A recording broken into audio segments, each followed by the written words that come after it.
Premanandi. Very nice.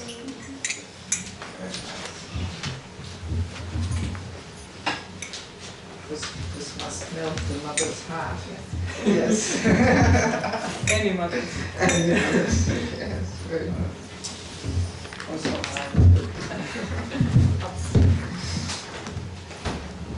yeah, this so loose.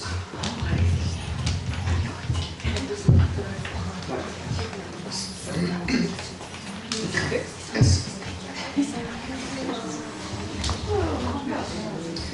Om Agyanti Mandasya Gyananjala Shalakaya Chakshurmalitam Dana Tasmai Shri Gurve Namaha Shri Chaitanya Manopistam Sthapitam Yena Bhutale Swayam Upakaramayam Tadadi Swavadantikam Namah Vishnu Padaka Shabdasa Bhutale Srimate Bhaktivedanta Swaminiti Namane Namaste Saraswati Deve Govani Pachayane Nirvishesha Shunyavani Pashatara Shatarina Vanchakopa Turivasha Kripa Sindhubhevacha Patitanam Pavanebhyo Vaishnavebhyo Namo Namaha Jai Shri Krishna Chaitanya Prabhu Nityananda Shri Advaita Gadadhara Srivasadi Gaur Bhaktavinda Hare Krishna, Krishna Krishna, Hare Hare, Hare Rama, Rama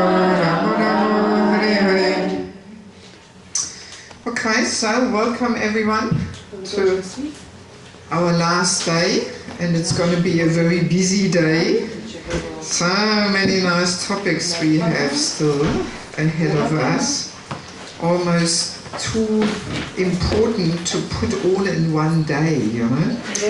But what to do? This is our last day.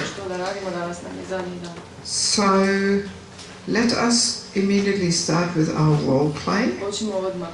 Group number 3. Yes, you are here, group number 3.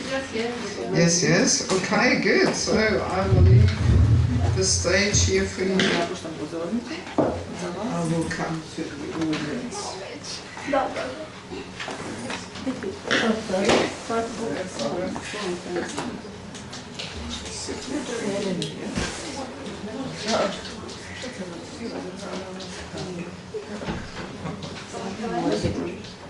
You can speak a little bit in English, a little bit in Croatian. Okay. Basically, I think... Tu su svi koji trebaju deo. You think we need translation? Shall we come to you?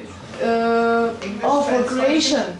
You will speak in Croatian. Na hrvatski ćeš govoriti. You will speak a little bit in Croatian, a little bit in English. Malo hrvatski malo. Okay, then maybe when it's Croatian I can... Okay, you can... Yeah. I'll just come over to your corner. Okay. And we can translate for you. Necessary.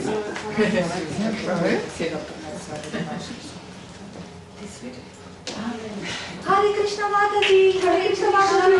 No, Šila Prabhupada nam je rekao, moramo propovijedati cijelom svijetu, pjevati sveto ime dan i noć. Onda idemo, šta će? Idemo u Harina. Idemo spašavati ljude.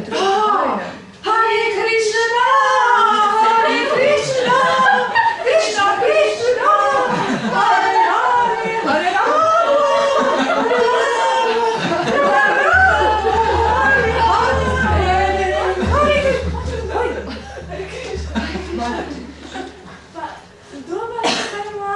Kako ste se mogli tako obući? To sve se ne sjećate šta je Mataji Devaki rekla?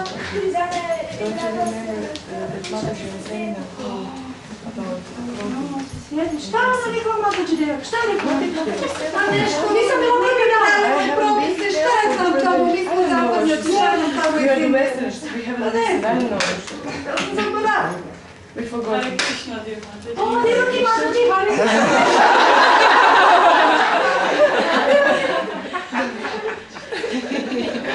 You see, it is very important to understand that there are two kinds of beauty, material beauty and spiritual beauty. Yes, I told you that.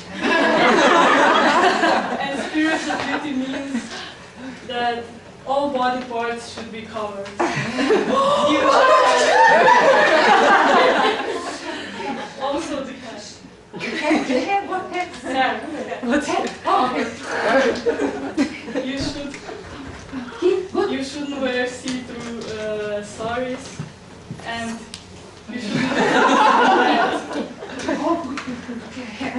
You see, women have a very powerful female energy, and if it's not used in the right way, then it can degrade the whole society.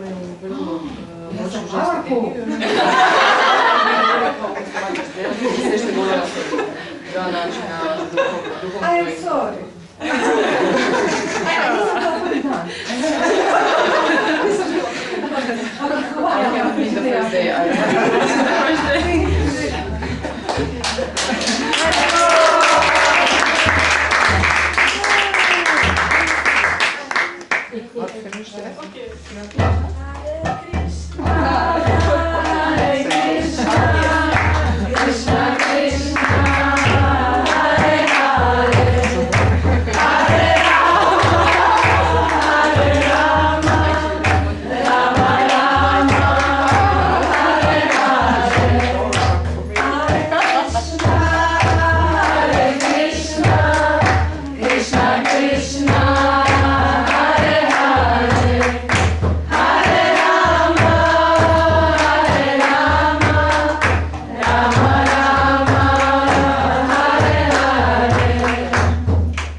You should have borrowed one of my saris. You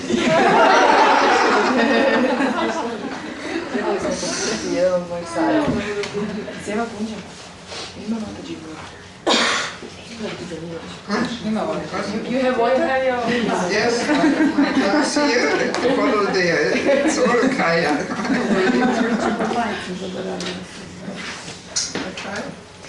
So before we start our next topic, I want to add a couple of little things which I forgot to mention yesterday. There were so many things and sometimes I forget some points. About covering the head, we actually did not mention the more subtle aspects there. That actually the head, the scalp, is, well, the head is almost like an antenna. Yes. And through the head, a lot of toxins come out. At night, especially when we sleep. Yes. The body gets rid of so many toxins through the scalp. That's why the hair gets quickly oily, because of toxins that come out through the head. That's why the pillow often smells a little funny when you use it too long and don't wash the pillow cover. Maybe you noticed. Yes?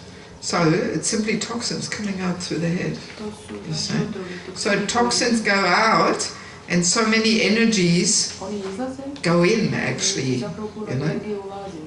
So by covering the head, we protect ourselves from so many negative energies. Yes. That's why in former days, it was a general thing that people were covering their head, you know.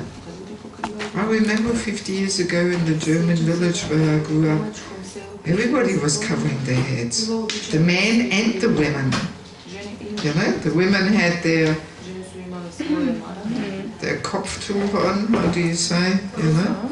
They're either knotted here or in the back there, you know. All the ladies had their head covered, you know, and the men too. They were wearing hats. And my analysis is that because so much more emphasis is put on the hairstyle, that pushed the hats away, you know, because the hairstyle gets all flattened if you wear a hat, for the men too, you know. But you can see in all spiritual cultures that the men also cover their heads. You know, the Muslims wear some little cappy thing, and you know, Nanda Maharaj always has a turban, you know. And Muslim woman always are covered. Yeah, that anyway. That's without speaking even, you know. But even the men, in all religions, you will see they wear something, especially on their topper part, because that's the main area, you know. Oh, it's even also some chakra there. I don't really know. I don't know so much about these things, but you know, I know that this part of the head has a very important significance there, you know. Yeah, and that's why we cover it. When we're born, we have a hole. Yes, exactly. When we are born, there's the hole, and then gradually it closes as the head grows, you know. Yes. So there's so many deeper meanings there to covering the head, you know, so many subtle things. See, in these modern days of technology, we become less and less perceptive to subtleties. You see, we become rather dull, and we cannot perceive subtleties. You see, it just gets lost in this modern days of technology and so on. Yeah, so I simply wanted to share that. Also, another thing is, you know, the contaminating effect of lusty glances towards us. We often don't realize that either. Like, for example, when we bring the boga tray to the altar, we always cover it, right?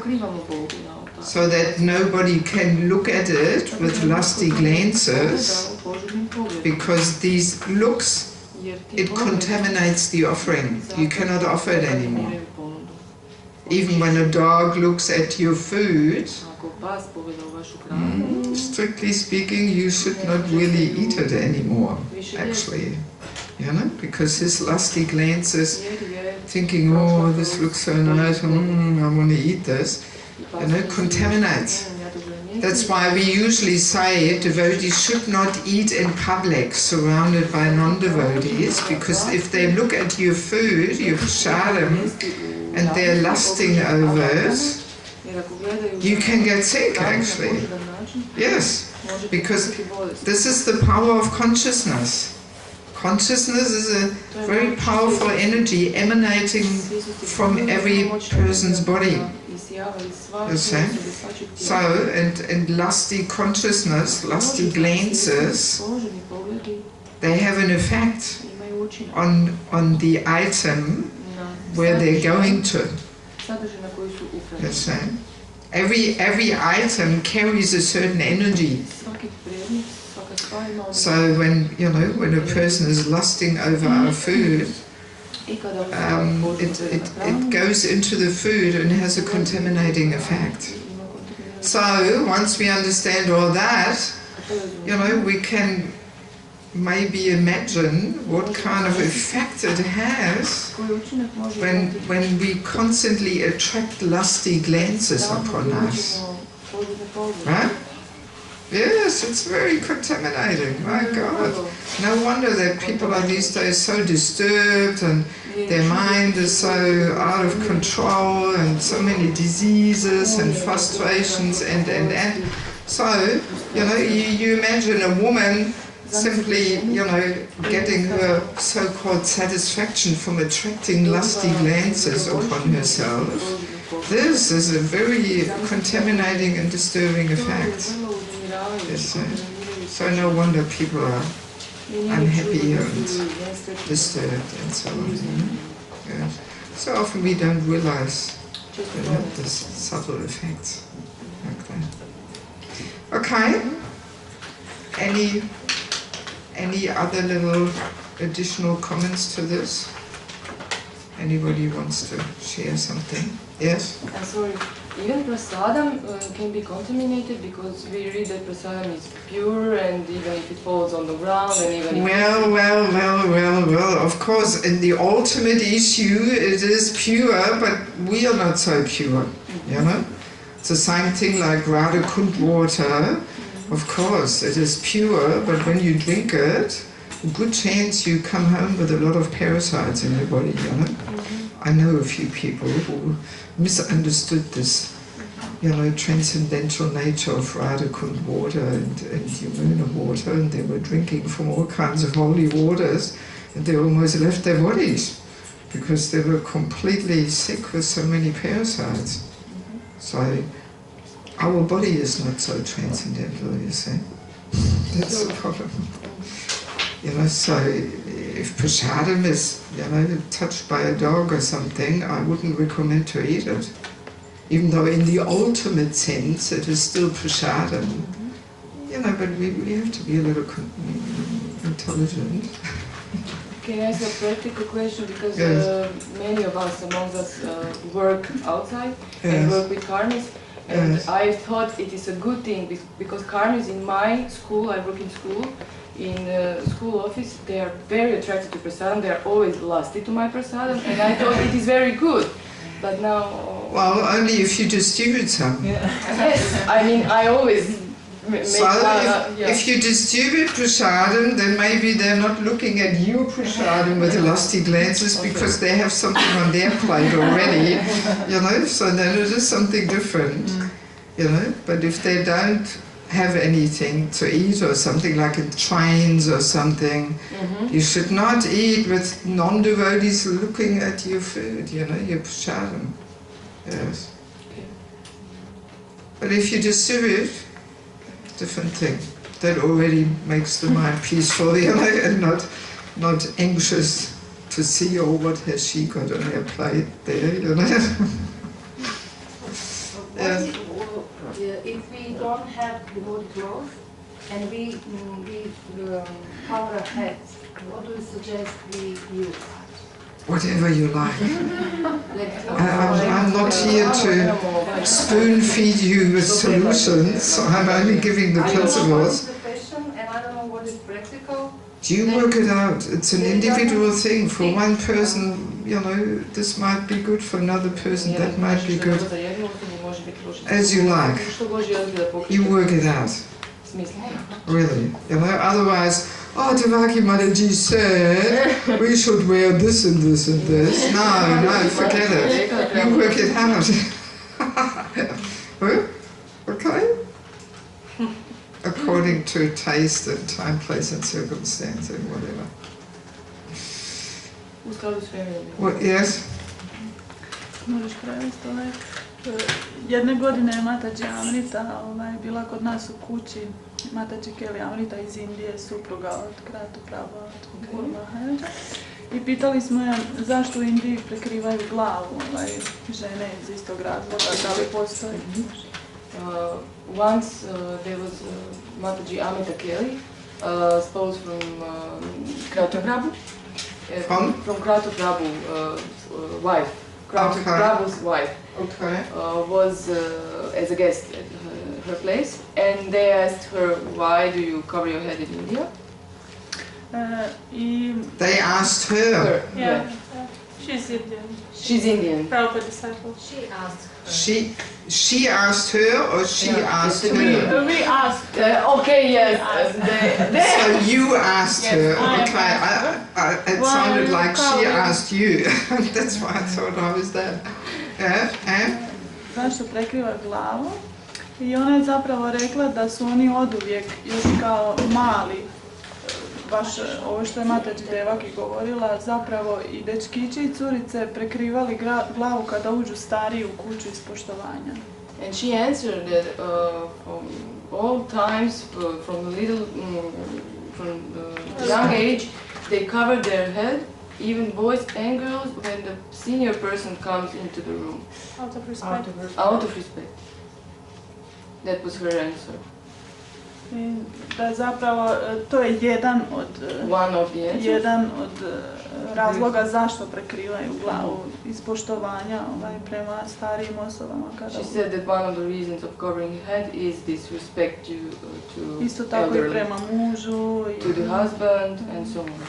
Well, one thing is, I didn't mention that there's also a subtle effect of covering the head, that it simply helps to cultivate humility. You can very easily make that experiment. You know?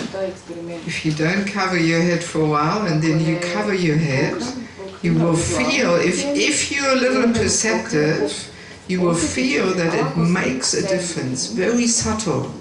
You know, it puts you in a subordinate position. Yes, it does. Yes. I remember when I started shaving, I was thinking, oh well, now I've got no hair anymore, maybe no need to cover my head. Got no hair to hide there, you know. So then I was experimenting. That was 7-8 years ago, before I even put these courses together. So then I was experimenting, I was asking devotees, what do you think? Should I still cover my head or not? And everybody was saying, no, you don't need to cover your head, just walk around like this. You don't need. So then I was not covering my head for some time, but I always felt slightly uncomfortable, you know, somehow.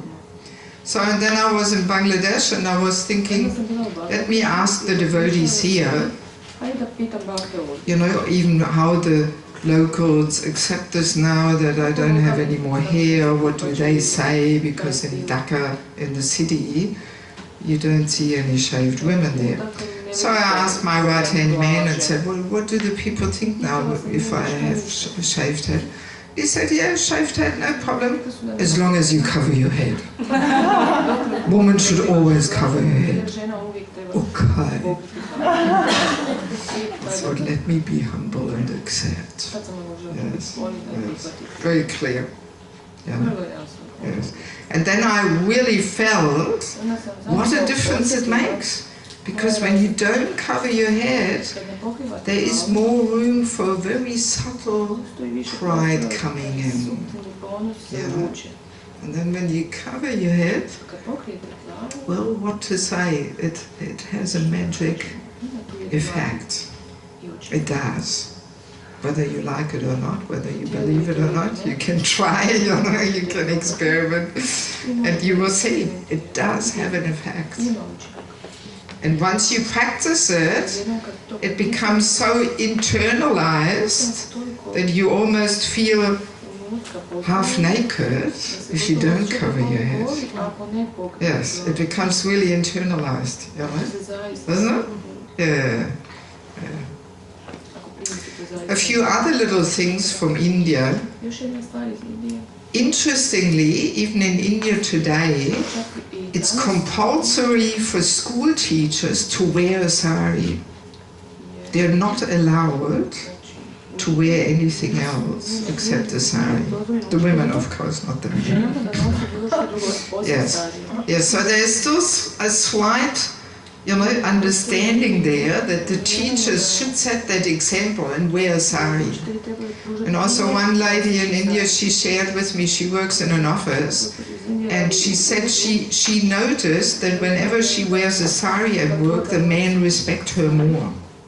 And as soon as she wears a Punjabi, not the same, you know? Not that they become disrespectful, but somehow slightly in a subtle way they treat her differently. And then one man in India also told me, her husband, who shared that with me, he said to me, for us Indian men, as soon as a woman wears a sari, she is mother and nothing else. But if she wears something else, well, she's not really so much mother anymore, you know. So, well, what can I say? There's some, you know, special potency in it somehow, in wearing a sari. Somehow, you know. Okay, so let us move on. Oh no, hang on, before I move on, let me keep track on the time. Before I want to move on, I want to share a few little things about this whole point that we are conducting this course on donation basis. Because there's actually a very good reason for this. Because it's a very important part of spiritual culture that spiritual knowledge has to be freely available for one and all. money should not be the criteria who can get it and who can't. Very important part of spiritual culture.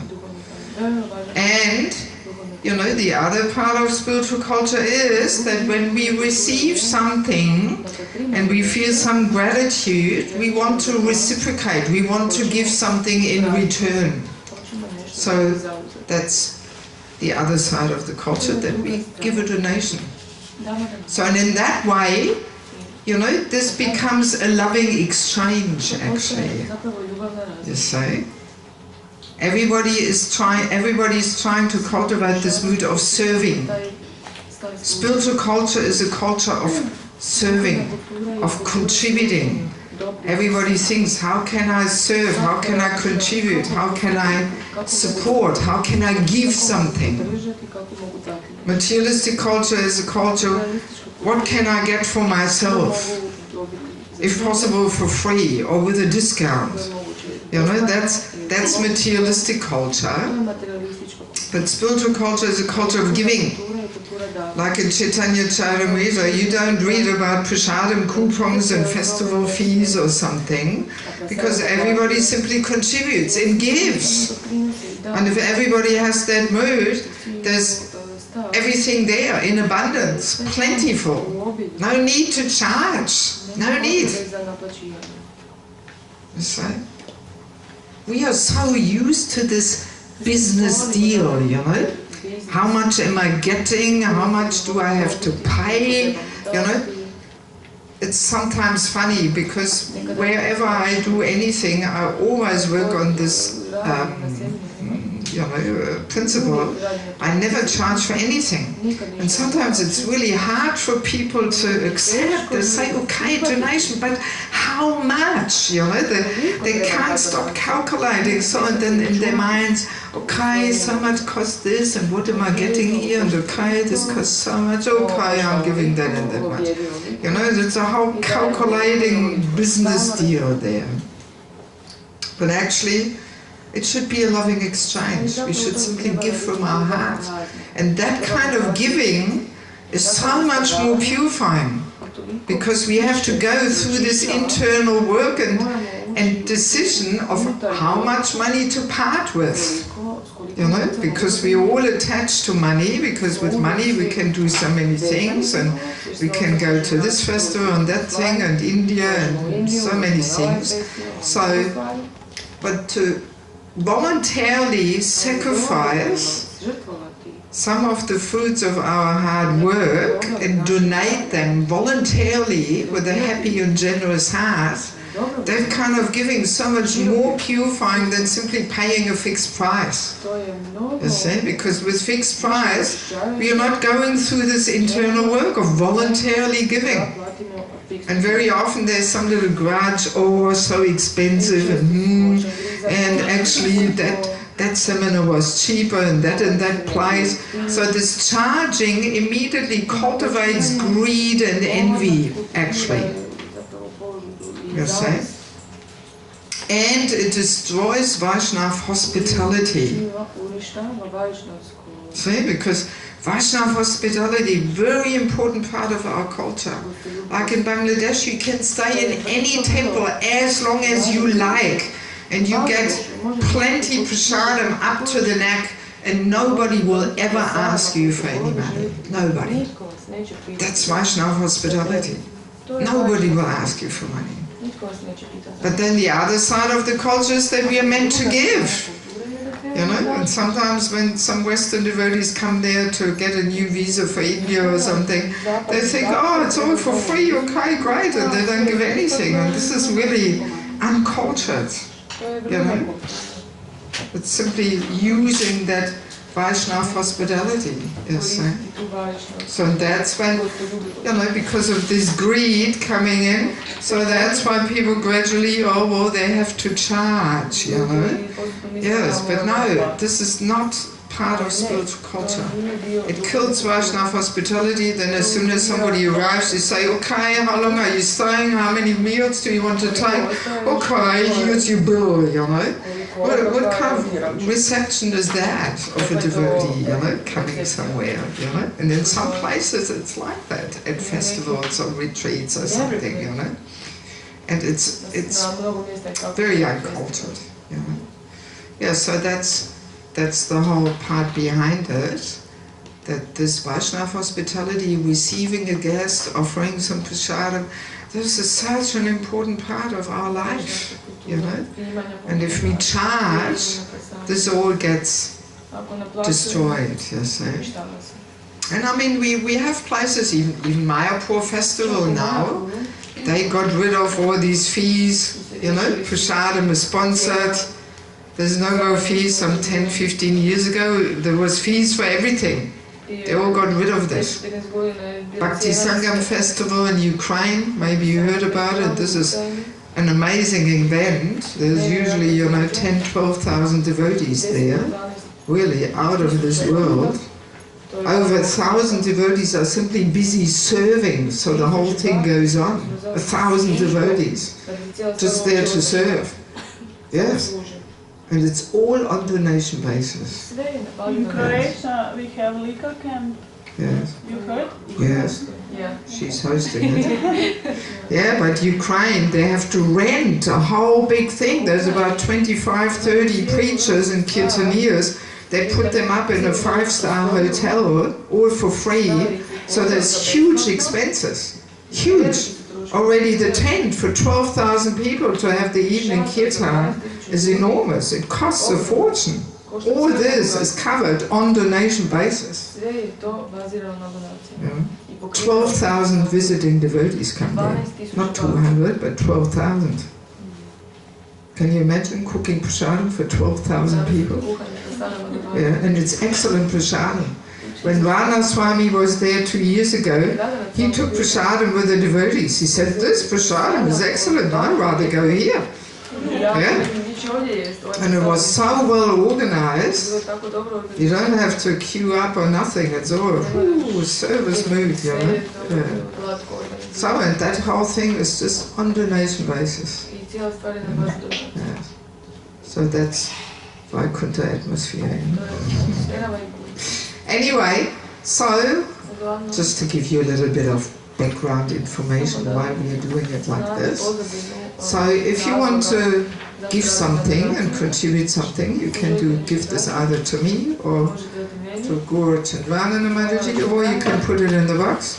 Doesn't matter who you give it to, even whatever you give to me, I will simply put in the box, and then we calculate the expenses and we see how we cover everything, and I leave it up to the local temple managers. If they want, they can donate something back to me, or if not, then it's also fine. Okay. So it doesn't matter who you give it to, it all goes in the same pot. First we have to cover all the expenses here, and you know, the temple should also make a little bit of profit because it costs money to maintain buildings and everything. You know. Okay, so, and also one other little thing. I do have quite a number of additional materials to this course. Wrong room. Wrong body.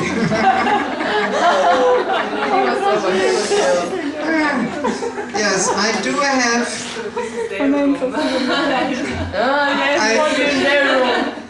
On Sundays. So I got a real shock. Big eyes, you know. I do have quite a bit of additional material, some articles, some of them I wrote myself and published it on different websites, some are written by other personalities. So if you have interest, usually I print them out. When the course is a whole week, then I print them out and people read them in their free time, but you know, in such a condensed course, there's no time for you even to read some 10-page articles here, you know. So, but what we can do is, we will put a list here, and in our little break, you can simply put your email address there, and then we will send you by email, and then you have it on your computer, you know. They're nice articles, good to distribute to friends or something, if people want to get some insights on these topics, you know. Yes. Okay. So, let us move on now. You still have the materials for the next session, I think. Protection of a woman, right? You have that in front of you. So, as we have heard many, many times,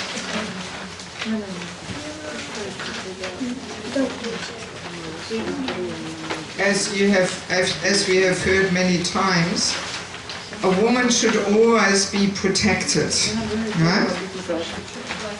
By her father during her unmarried life, by her husband during marriage, by her son or children in old age, right?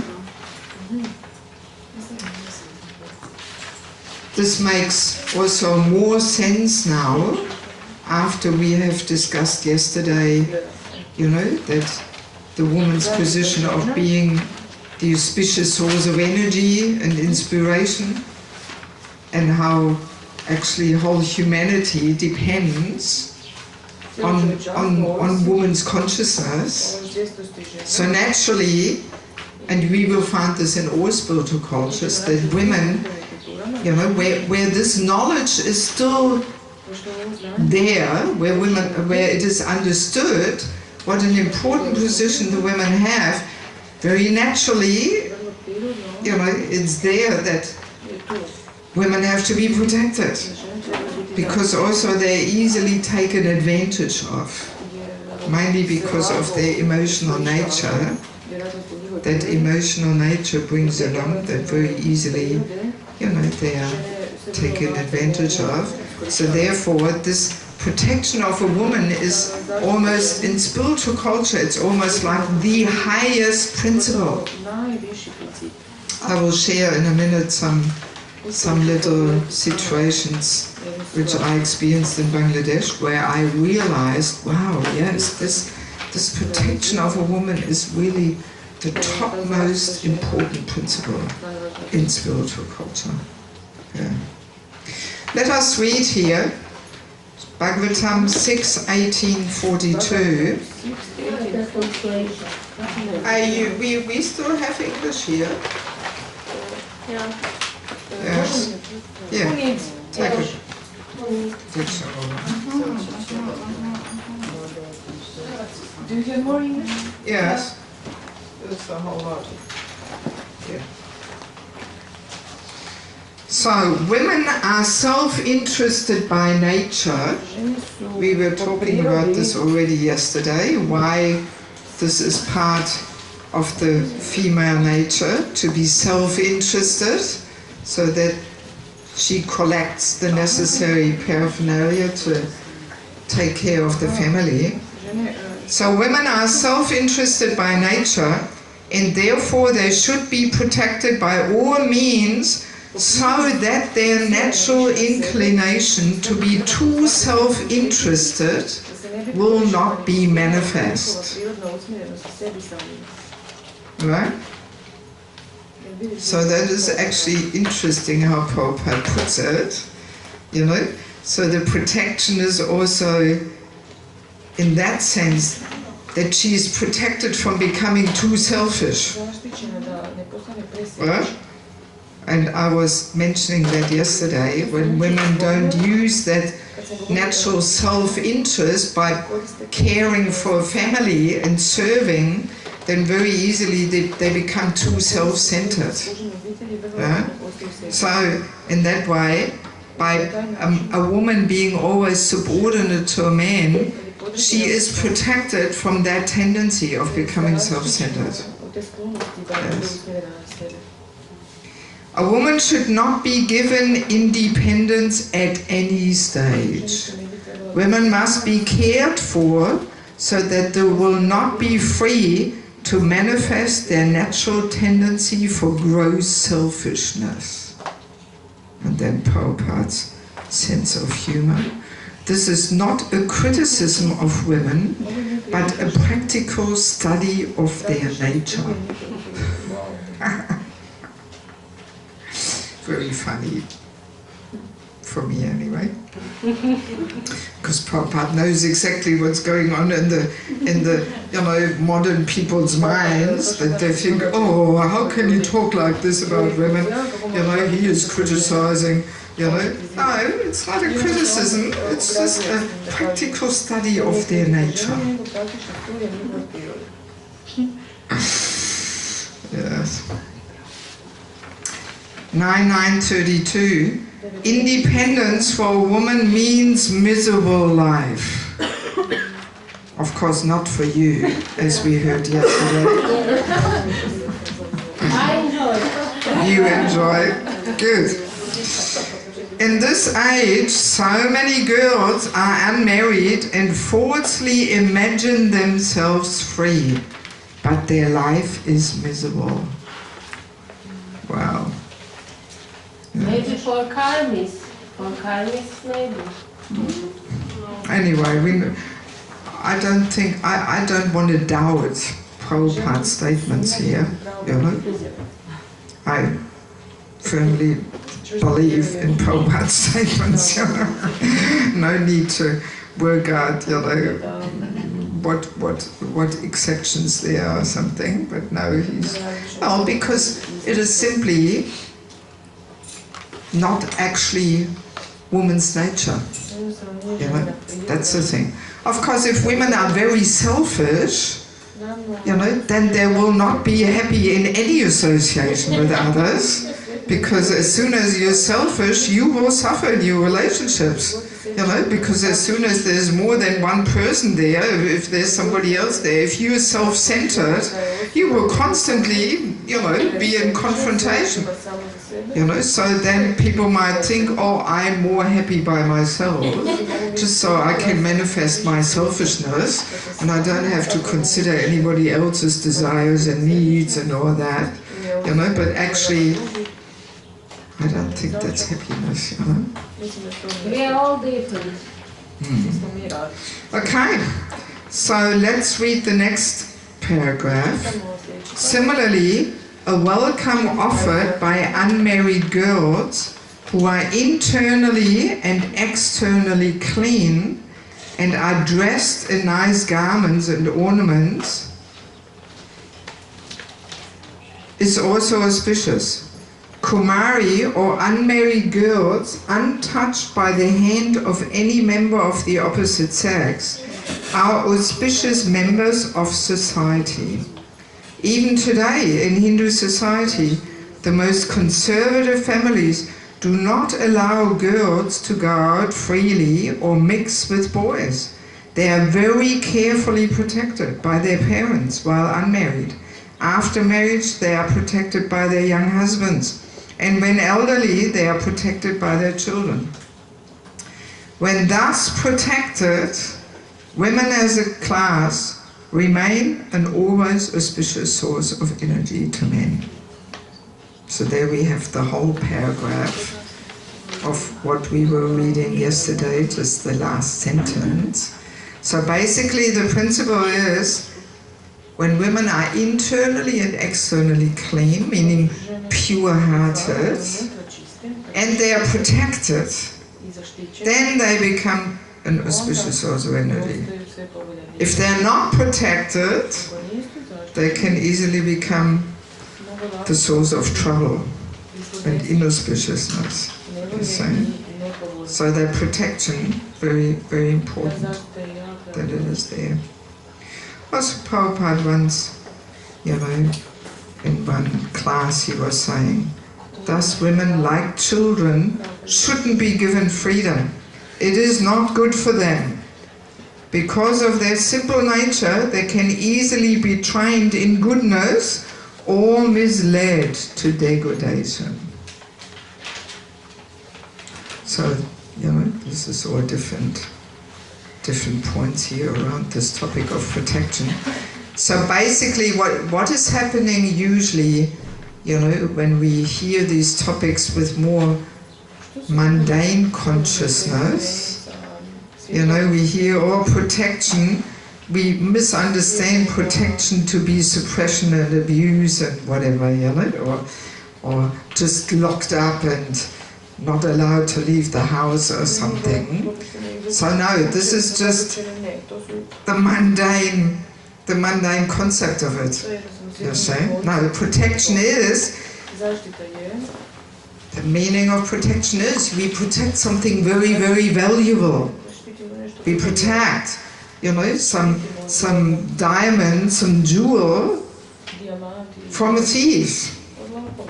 You know, because it is so precious. That's the whole understanding. You know, because yesterday in length we discussed, you know, this powerful feminine energy. Because really whole humanity is dependent on the feminine energy. So that's why it needs to be preserved and protected. So, because as soon as that feminine energy, you know, is not pure and healthy and strong, whole humanity suffers. That's why women need to be protected. You see? And protection also means that, you know, the needs of women are understood and they are given, you know, not only in family life, but at all, even in yatras, you know, the temples, the leaders, the managers. Ideally, they should deeply understand these things. That's why I'm also giving this course to the men, you know, that they understand if the women are happy and well taken care of, and of course also they have to be the auspicious source of energy, they should not compete, but if they are well taken care of and their needs are met, then it helps the men to be actually good leaders. You know, if we want good male responsible leadership, we have to recognize and understand all these points, because that all leads to good male responsible leadership.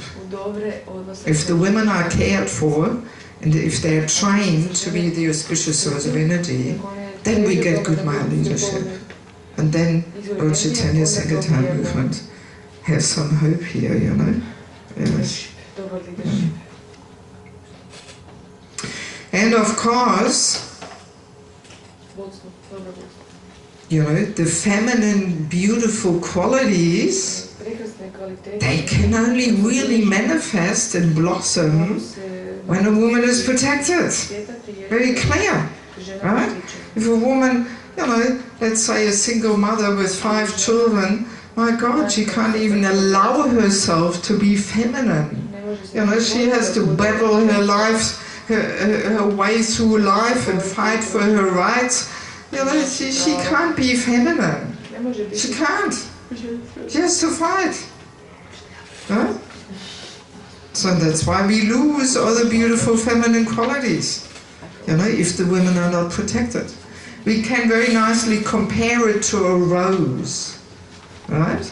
If a rose is in its bud, the rose is actually very hard, right? The bud of a rose, very hard. You can knock her around, you know, nothing will happen to the rose, you know. But her beauty is not fully manifest. Beauty and aroma, not manifest. She's just closed, you see.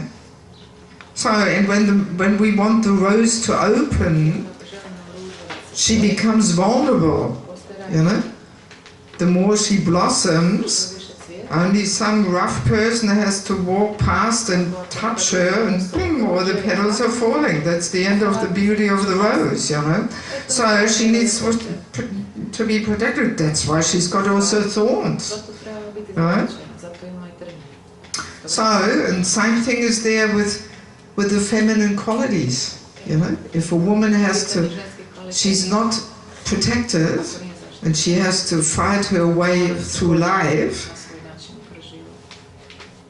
yes, we can compare her to that rosebud, which is hard, you know, and full beauty and aroma, not developed. You see? And in order to fully develop the beautiful feminine qualities, needs protection. Yeah. So that's what we see, you know, in the modern days of Kali Yuga. We were saying it yesterday. The male, you know, heroic qualities are being lost. The men become like women, the women become like men, and we lose all the beautiful feminine qualities, you know. And ultimately both are deep down, they're actually frustrated because they're not driving the vehicle according to its natures and propensities. Yes.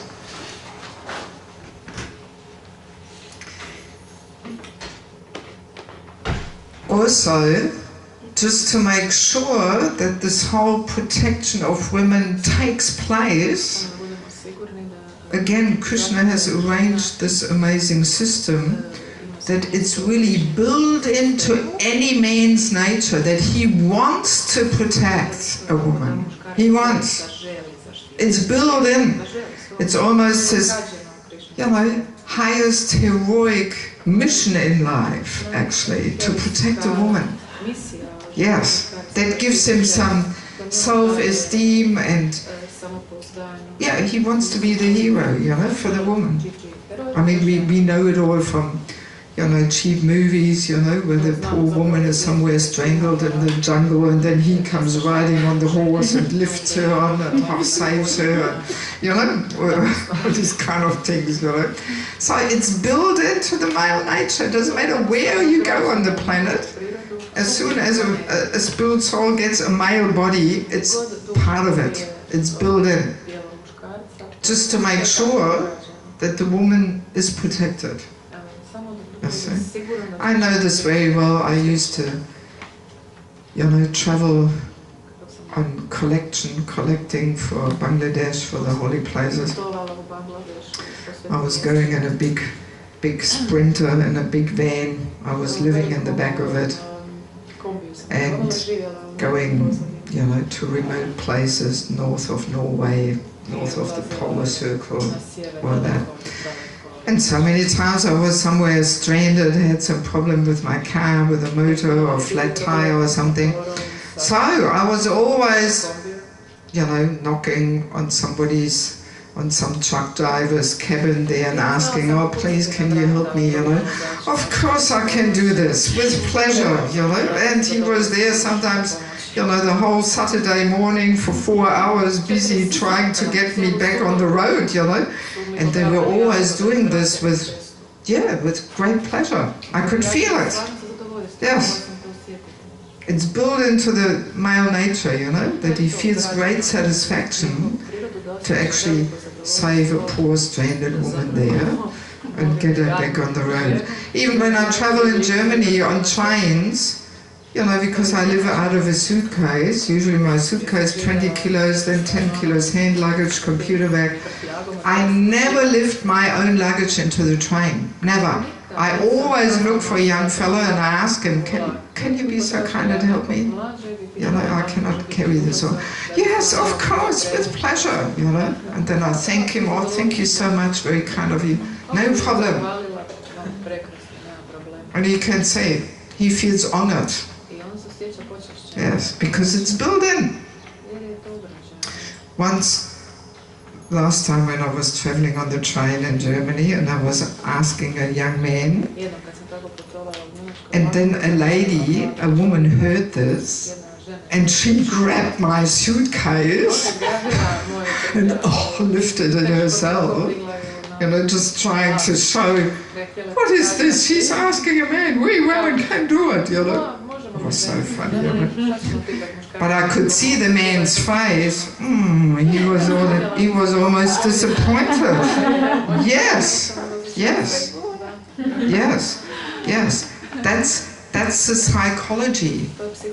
You know, that a man, as we said yesterday, it's very painful for the man's heart to be the loser in the eyes of a woman. So if he is not needed, and they can all do it much better without him, it disempowers him completely.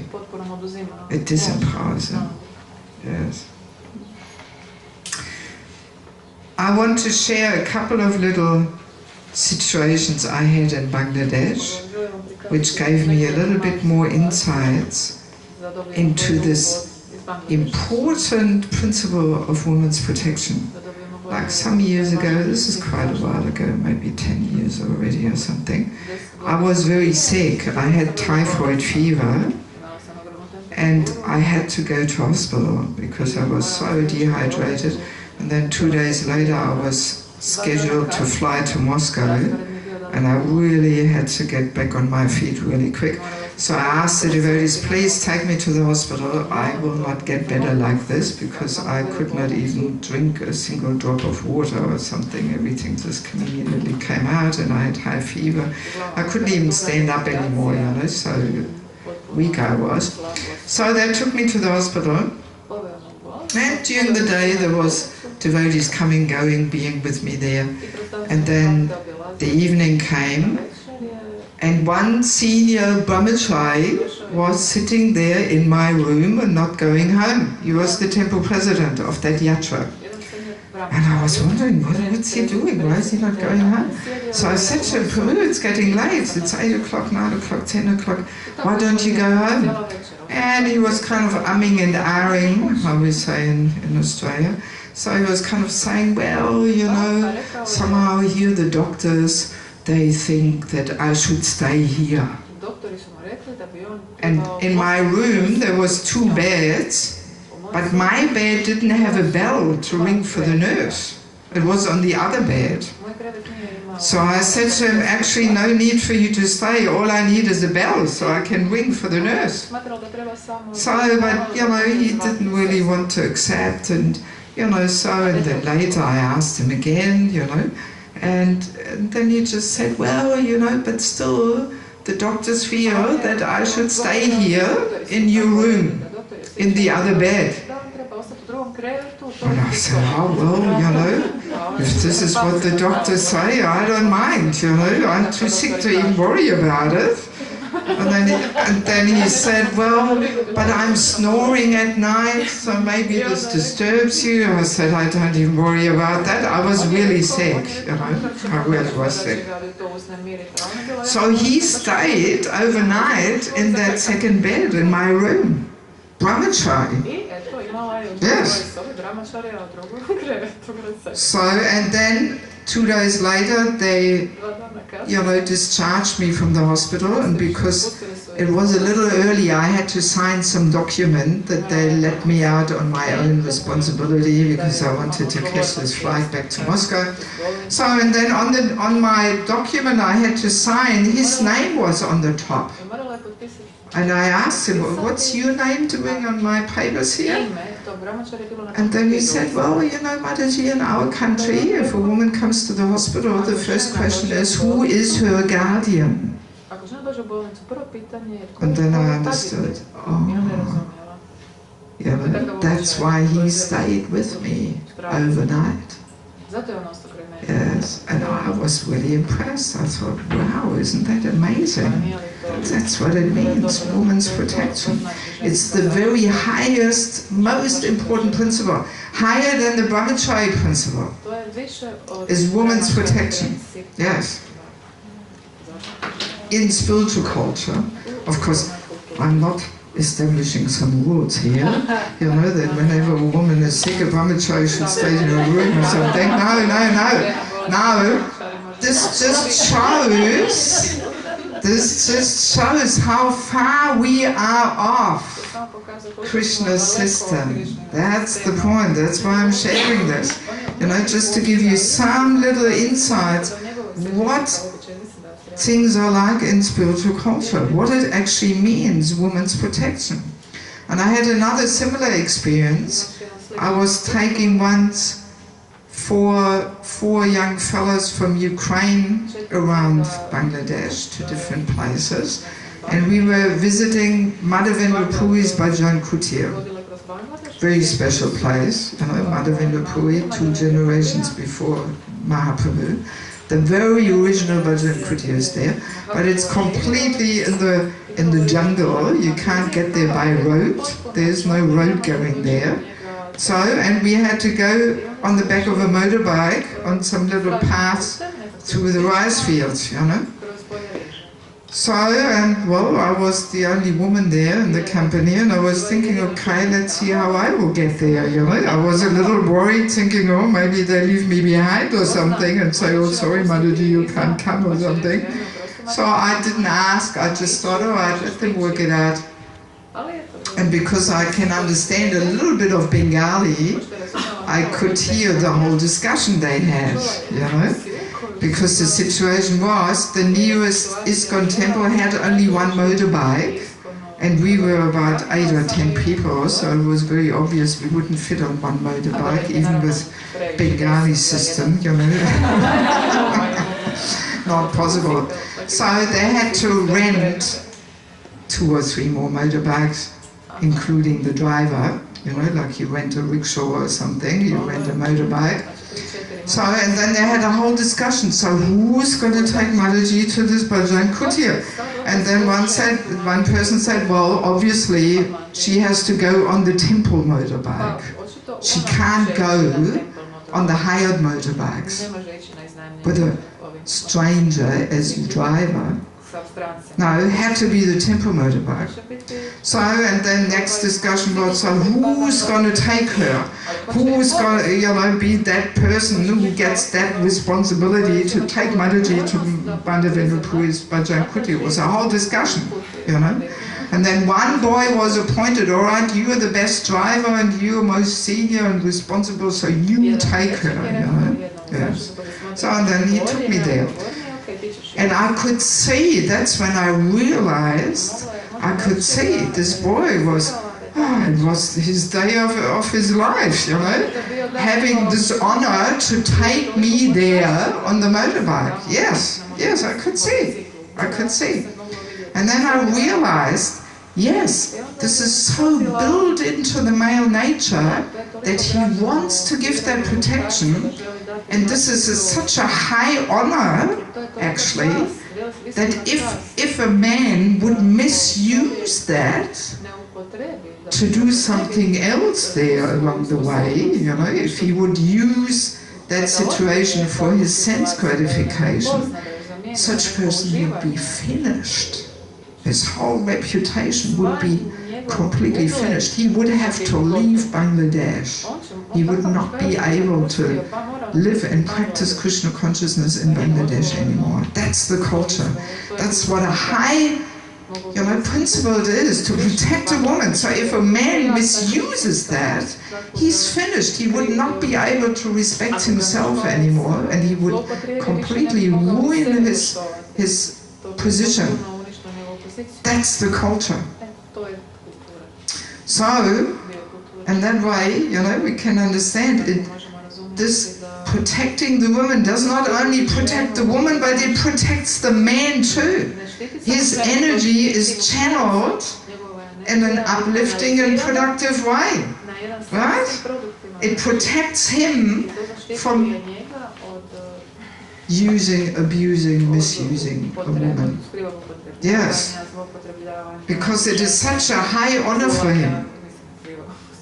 And I could see, you know, you can feel whether in people's minds there's something improper or something. Even this Prabhu, you know, who stayed with me overnight in the hospital, you can feel if there's some, oh, I stayed with Mataji in one room or something. If there's some mood like this, or whether it's completely clear and pure, and, you know, you can feel, you know. And I could feel there was nothing improper there, nothing, not a speck, you know. Yes, he is now on the list to take sannyas. I think, did he take sannyas this year or next year? Anyway, he's a senior devotee, you know, he's taking sannyas now. You know, so there's nothing weird or unusual there or something, you know, yes. So this just gives us this understanding how this whole protection of a woman is really protecting both. You see, it's protecting the woman, but it is also really protecting the men. See, and this is one thing, that this whole protection of the woman is getting more and more lost, and therefore the men are actually, you know, they're losing that high heroic mission in their life. Right? It is stripped off them. So, and as a reaction of that, that male energy comes towards the women in a negative way, because they're not allowed to protect a woman anymore. Right? That's what's going on, you see.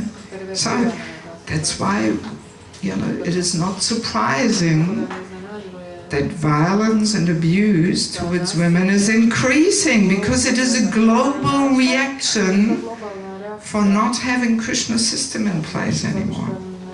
In Krishna's system, that male energy is channeled into a very nice and uplifting way. And when the men lose that role, then it comes towards the women in a negative way. You see? That's the global reaction. Of course, you know, on a one-to-one situation, it might, so many times it might hit innocent people, you know? It's not that as soon as a woman is somehow mistreated or something, oh, it's because she didn't allow that man to protect her. Of course not like that, on a one-to-one personal level, but it's a global thing, you see. And this is going on also now in India, you know, very strongly. The women don't want to be protected by the men anymore, because the price for protection is always giving up independence. That's the price to pay.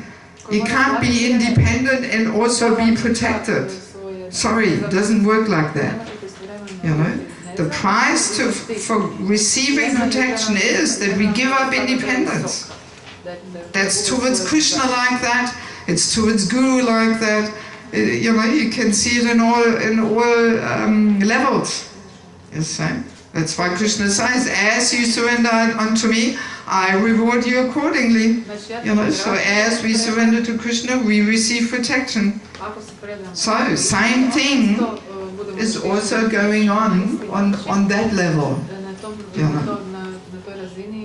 And I see that in Bangladesh, whenever I do some retreats for the women, oh, it's a whole discussion how these ladies will get there. They don't travel by themselves.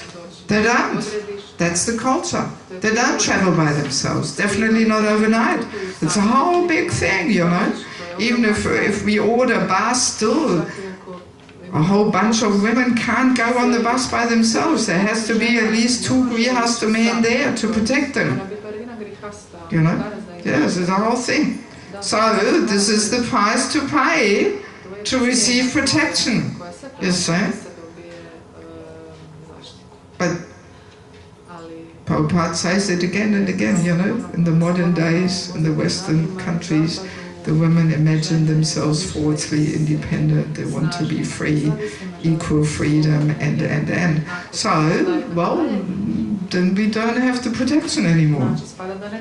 You know, so we can't be surprised, you know, that so many unwanted things are happening towards the women, because Krishna's system is that the women have to be protected. There's a reason for it. It's not for nothing there as coincidence or something. There's a good reason there. And if women are protected, then that reduces the chance for all kinds of, you know, unwanted activities there. Yes, yes, yes. So, and of course, I fully realize, you know, we are very far, far away from this. So far, you know. We cannot just apply this now from one day to another, you know, because then in the name of protection there will be something else going on, you know. Then this whole thing of protection will be used for sense gratification. But in any case, you know, it just gives some insight, you know, how Krishna's system is meant to function, you see. And we can find the principles in so many spiritual cultures. Like one of my aunties, the sister of my mother, she married an Italian man, you know, 50 years ago or something. So 50 years ago in Italy, the culture was very strong. Same thing. You know, the women were not encouraged to go out after 6 o'clock by themselves. They were always, you know, in company of a man, and it was all there 50 years ago in Europe also. You know? But now it's all more and more lost and forgotten, you know. Yeah, and proportionally, all kinds of, you know, crime and violence and abuse will increase. Has to be. Because the protection is not there anymore, you know. I say one sentence. Here, young men and even children from 13, 14 go out about 11 in the evening and on Monday, on midnight, so I can't understand it. So, what to say? So in any case, that's why, you know, we as devotees, we have to understand all these things. We have to give training and education to our devotees. And then gradually, over, you know, 2, 3 generations, it will take a while, you know, gradually get back to Krishna's system.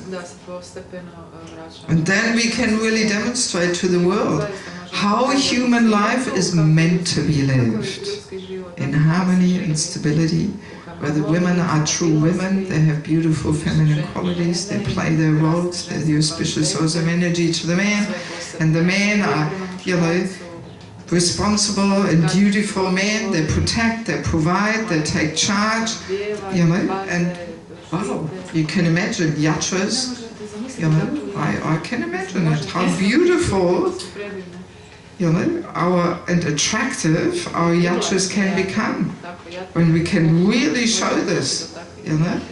Yes, because the whole world is actually looking for some alternative.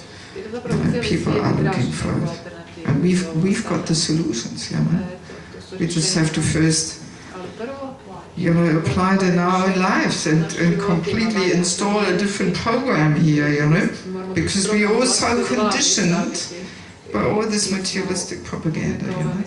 Yes.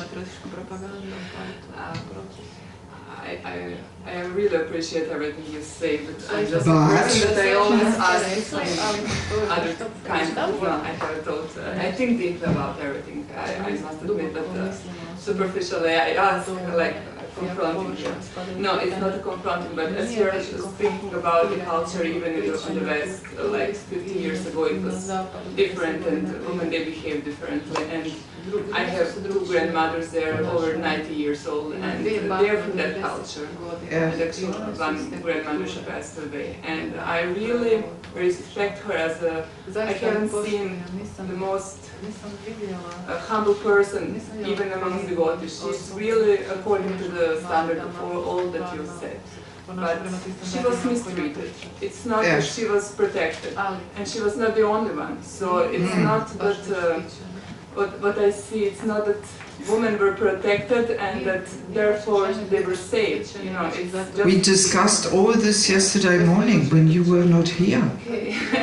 We talked about the hierarchy, how the hierarchy turns into suppression and exploitation if Krishna is not on the top. We discussed it all in detail yesterday. Because we could also conclude that, you know, women are guilty, but they are actually, no. If they're feeling protected, they want, you know, yes. Yeah, see, we went through the whole discussions yesterday, and you unfortunately were not there, you know. Yeah, so I don't want to spend any time now repeating it or something, because we really, at length, we discussed it all yesterday. Yes. Okay, do we have any other comments, questions about this point? Yes. Yes. I feel for many years I've been thinking about this subject you are giving. Sorry? For many years I've been thinking about this subject and how to change it. These problems that are in society, amongst devotees and non-devotees. And I came to the conclusion that the most important way how to change is to help women who are mothers of boys and Who are mothers? of boys Of boys. to be men, and to guide them when they are small, to protect their, if they have sisters, to understand the role of mother, and when they grow up, they will naturally know how to protect Yes. their own wife. Maybe this is the That's why I'm saying it will take several generations. You know, because first the parents have to be trained, and only when they are trained and educated, then they can train their children. You see? So that's why we are having the seminar here, exactly because of that. The beginning is always training and education. Actually, everybody needs this training and education. You see? The leaders also need this. Everybody has to understand. That's why I'm giving the same course for the men too. Because they are also a little confused about all these things. They don't understand. Yes. So everybody needs it. Everybody needs it. And, you know, especially if the mothers understand all these things very deeply, because the mother is the first guru, she plants the seed of bhakti in the child's heart, whether it's a boy or a girl, doesn't matter. So if the mothers understand it all very deeply, then they can train their children, and then those children grow up right from the very beginning with the right mindset, you see. But not so easy to, you know, train. But that's just a humble attempt here, which we are doing, you know. Yes. About this independence, in fact, sometimes... u vezi, zapravo, čak pričam engleski. So, I, for myself, maybe still working on this, has to make a click that independence is something that I can work for if I, for instance, my sort of some creativity, some sort of my, you understand, that independent led to be in this field. If I work something, if I have some ideas to, yes, in this field, in creativity, but protection, in fact, then doesn't mean that I will lose all those my ideas, my creativity. In fact, what I live with, what I am, because sometimes it sounds like this, that it's some sort of abusing probably of protection. That protecting means that woman should lose herself and get lost, live without living